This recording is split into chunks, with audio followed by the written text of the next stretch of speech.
hello and welcome to Indie Life Adventures. I'm double fisting it this fine day, but only because Tessa was in a hurry to order another. All right, we are joined today by our special guest, Tessa. Ah, gracias. Yeah, Thank you for having me. it is a pleasure. Thank you for being here. Yes. Well, we are here to do a video recap of day 3 and 4 Okay. of your Costa Rican vacation. First, tell me, where are we? Well, that's a good question. It appears that we are at Hotel Los Hot Springs. Hotel Los Lagos. See, and it's quite beautiful, quite secluded right now. I mean, people have been coming and going, but there are 8 hot springs pools here, so we're at this one. It's not the busiest one Yeah, it's probably the least busy, which is why we're filming here. because it's furthest from where we came in. Yes. So I'd like to take this time. Let's go back. Let's go way back. Okay. Let's go way back to So I remember seeing the light, and maybe not that far okay. back. Let's go way back to yesterday morning. Okay. When we woke up. Wait a minute. Was that yesterday when we woke up at the cabins on the Pacuare River? Was that yesterday morning? I believe it was. Wow. Wow. It was yesterday morning. Okay, I did discover that I've been saying Pacuare wrong. It's the Pacuare. It's not Pacuare. I can't pronounce it, but I was just Pacuare. Pacuare River. So, what I'm interested in your opinion on is you have whitewater rafted on the Ocoee River twice now. That's in Tennessee. But this was your very first time whitewater rafting on the Pacuare River. Pacuare River. And yesterday you rafted 17.5 kilometers. I'm interested in what are the differences between the Ocoee and the Pacuare, and some takeaways from your experience. Sure.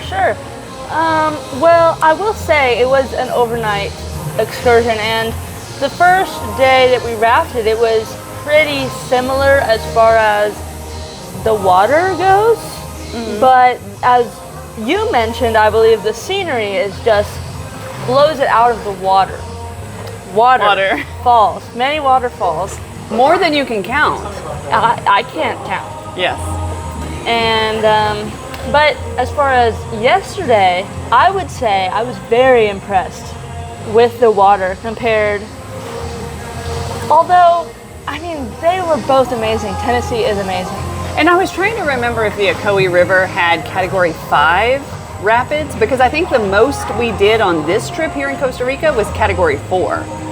But the water still felt just as tumultuous. Like I felt like I got all the same thrills with a level 10 beauty. Yes, indeed. And do you remember it was like near the end, there was a rapid that kind of propelled us forward, like we were going very fast. Very, very fast. I don't recall if it was that same level of speed Okay. in Tennessee. And I also felt a little more danger on this one. Because we hit a rock. Yeah. That wouldn't have happened in Tennessee. Yeah.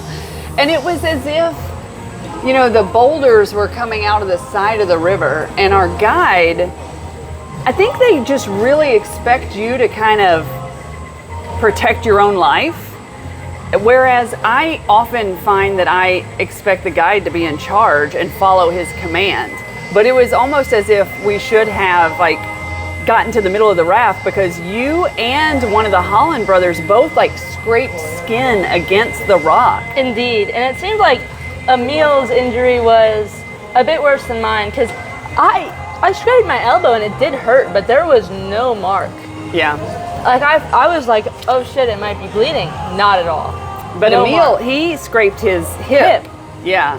And Yeah. so that was something I've often found in Costa Rica is you've got to look out for yourself. There's no waivers being signed. Our guide isn't carrying a first aid kit or a AED. There's no like, what's your medical history? It's if you sign up to do something, you take your own responsibility for your health.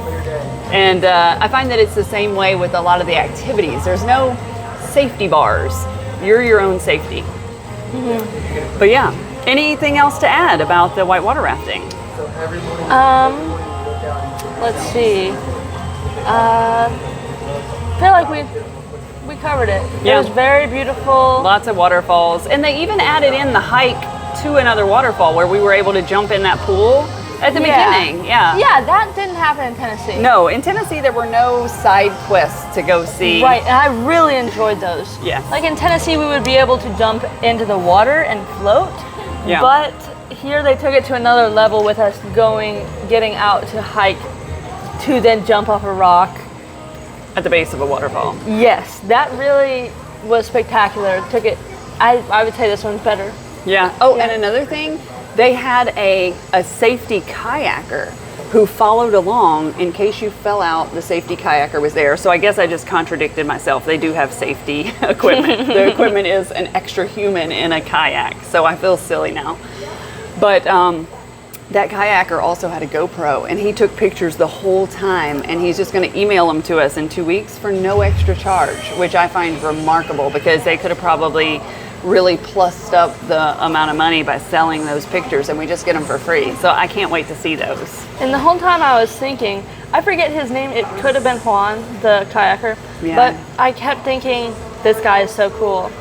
And he did a trick where he flipped into the water and came out. A couple times. Yeah, he was a badass. He was a really good kayaker. Also, you guys all saw toucans? Toucans. But I didn't. We've identified that Tessa's not the best at seeing the birds. Yeah. Every time they'd be like, oh, did you see that? And I'd be like, no. Well, yeah. So that, once we finished the whitewater rafting, we then got back in the van that took us to La Fortuna. And that ride was about 3 hours. And they dropped us off right at our hostel.